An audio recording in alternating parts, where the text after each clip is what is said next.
अस्सलाम वालेकुम to you all. तो लास्ट वीडियो में दिखाया गया था कि बे को जो है वो इस तरह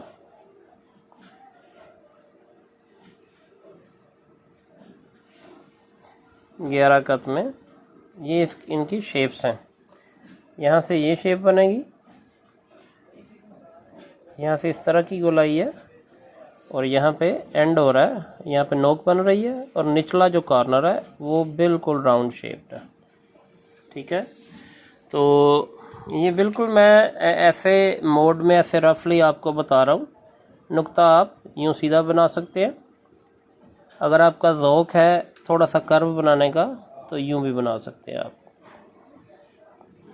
ओके, तो ये तकरीबन 11 कत राउंड अबाउट ना। तो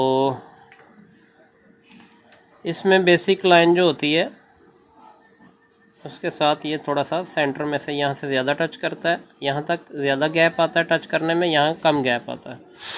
तो ये 11 कत की बे जो है इसकी शेप मैंने बताया था लास्ट वीडियो में कि ये शिप से मिलती जुलती होती है। अगर आप एक बड़ी शिप को देखें तो वो इस तरह से होती है और बैक से इस तरह से होती है।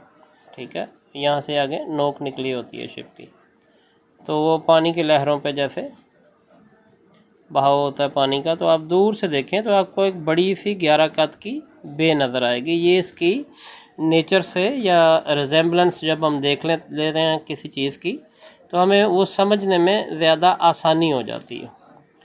ओके, थैंक यू जी, अस्सलाम वालेकुम।